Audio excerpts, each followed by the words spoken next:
Hello traders, आज की इस वीडियो में हम एनालाइज करेंगे कि निफ्टी का क्या रिएक्शन रहा आज, कल, जो यूएस ईरान और इजराइल का जो वॉर चल रहा है उस कॉन्फ्लिक्ट की वजह से, एंड क्या कुछ हो सकता है एंड आगे क्या इंपॉर्टेंट लेवल्स रहेंगे, एंड इसके बारे में डिस्कस करेंगे। और अगर अभी तक आपने हमारे चैनल को सब्सक्राइब नहीं करा है तो चैनल को सब्सक्राइब करें ताकि आपको ऐसी ही इंसाइटफुल वीडियोज़ लगातार मिलती रहें। तो यहाँ पर अगर हम देखें तो यहाँ पर देख सकते हैं, जैसे कि यहाँ पर मैंने 3 सर्कल मार्क कर रखे हैं। तो यहाँ पर बेसिकली पहले से ही एक डाउन ट्रेंड बन रहा था, बट जो ईरान वाला इशू हुआ है, यूएस इसराइल और ईरान का जो वॉर वाला इशू हुआ है, उसकी वजह से यहाँ पर हमें फ्राइडे में बहुत सेलिंग देखने को मिली। उसके बाद आज कल मंडे में तो इसमें एक तरह से गैप डाउन हुआ। इसमें एक हमें नीचे से तो अच्छी रिकवरी देखने को मिली है, पर अगर यहाँ पर हम देखें थोड़ा जूम आउट करके कि जो 25,000 का इम्पोर्टेंट लेवल था, इस इम्पोर्टेंट लेवल से ही इसने रिजेक्शन लिया और इसने काफ़ी अच्छा रिजेक्शन लिया है। लगभग 25,000 का जो ये लेवल है, 25,000 से इसने जो क्लोजिंग दी है वो लगभग 24,850 के आसपास दी, यानी कि 140-150 पॉइंट का यहाँ पर अभी भी एक तरह से मार्जिन है। तो अगर इसके बाद जो फॉलो बैक बाइंग, यानी कि 3 तारीख को तो मार्केट क्लोज रहेगा एंड उसके बाद 4 तारीख को जब मार्केट खुलेगा, अगर यहाँ से फॉलो बैक बाइंग आती है एंड ये 25,000 के लेवल को तोड़ता है और इसके ऊपर जाकर बैठता है, और फिर ये जो इसका 200 ईएमए वाला है सपोर्ट, 200 ईएमए के भी ऊपर जाकर बैठ जाता है, तो हम को लगेगा, तो हम समझ सकते हैं कि ये पैनिक सेलिंग थी जैसा कि यहाँ पर हुई थी, एंड उसके बाद मार्केट ने यहाँ पर जैसे मूव दिया तो वो यहाँ पर देखने को मिल सकता है। लेकिन अगर यहाँ पर फॉलो बैक सेलिंग आती है, कि इसके बाद भी सेलिंग आती है और ये जो इसका इमीडिएट सपोर्ट है 24,600 का, अगर ये टूट जाता है, उसके बाद जो इसका सपोर्ट रहेगा वो 24,300, एंड उसके बाद जो इसका जो लॉन्ग टर्म सपोर्ट है वो है 23,900 का, तो ये वहाँ तक भी देखने को हमें मिल सकता है मार्केट। तो अभी देखना ये होगा कि ये जो यूएस ईरान और इसराइल वाला जो कॉन्फ्लिक्ट है वो कैसे एस्केलेट करता है, उसमें क्या क्या चीज़ें होती हैं, क्योंकि जो दुनिया की सबसे बड़ी ऑयल कंपनी है सऊदी अमारको, तो वहाँ पर भी ऑयल कंपनीज पर ईरान ने मिसाइल से अटैक करना शुरू कर दिया है, वहाँ पर बहुत ज़्यादा नुकसान हुआ है। एंड स्ट्रेट ऑफ हरमूज को ईरान ने क्लोज कर दिया है, वहाँ पर भी बहुत ज़्यादा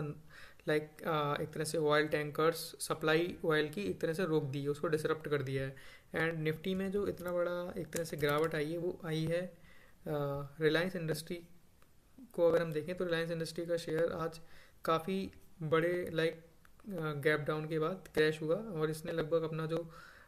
इसने एक तरह से लो बनाया है 1350 के लेवल का, जो इसका यहाँ पर भी लो था, उसको टच कर लिया, पर वहाँ से हमें थोड़ी सी रिकवरी देखने को मिली है, लेकिन ओवरऑल ये यहाँ पर वीकनेस ही शो कर रहा है। तो यहाँ पर एक बहुत बड़ी एक तरह से गैप डाउन हुआ, उसके बाद यहाँ पर वीकनेस देखने को मिल रही है, 1350 के लेवल पर ही ट्रेड कर रहा है, 1350-1360 पर। एंड दूसरी जो कंपनी है जो हमने पहले भी डिस्कस की थी, एल जिसमें हमें एक अच्छा मोमेंटम देखने को मिला था पिछले कुछ दिनों में, यहाँ तक ये रन अप दे दिया था, लेकिन आज इसमें एक बड़ा गैप डाउन के साथ यहाँ पर हमें बहुत बड़ा गैप डाउन देखने को मिला। उसके बाद इसमें रिकवरी के नाम पर लगभग ना के बराबर, जहाँ पर ये एक तरह से ओपन हुआ वहाँ पर ही इसने क्लोज किया है, तो ना के बराबर यहाँ पर हमें रिकवरी देखने को मिली है। तो एल में ऐसा क्यों हुआ? एल में इसलिए हुआ क्योंकि इसका जो एक तरह से बहुत बड़ा रेवेन्यू का जो पार्ट है वो मिडिल ईस्ट से आता है, मिडिल ईस्ट में इसके प्रोजेक्ट्स हैं। अब वॉर की सिचुएशन वहाँ पर बन रही है, तो हो सकता है कि वहाँ पर मिडिल ईस्ट के वो प्रोजेक्ट डिले हो जाएं या फिर वो काम रुक जाए, तो जिसकी वजह से इसका रेवेन्यू इफेक्ट होगा। रेवेन्यू इफेक्ट होगा तो प्रॉफिट और मार्जिन इफेक्ट होंगे, जिसकी वजह से कंपनी की ओवरऑल ग्रोथ पर एक तरह से नेगेटिव इम्पैक्ट आ सकता है। तो अगर ये कॉन्फ्लिक्ट जल्द से जल्द रिजॉल्व हो जाता है तो ये अच्छी न्यूज़ होगी रिलायंस के लिए भी, एल के लिए भी, एंड ओवरऑल मार्केट के लिए भी।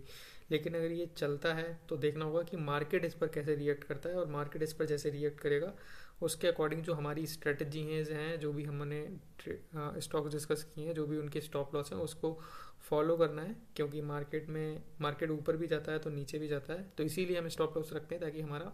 ज़्यादा नुकसान ना हो, थोड़ा सा ही नुकसान हो। और वैसे भी अभी तक जितने भी स्टॉक डाउन हमने डिस्कस किए हैं और वो अपने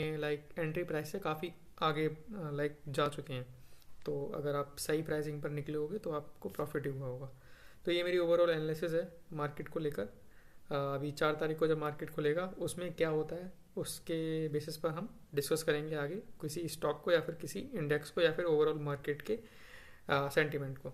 तो अगर आपको मेरी एनालिसिस पसंद आ रही हो तो चैनल को जरूर सब्सक्राइब करें, मुझे सपोर्ट करें। Thank you.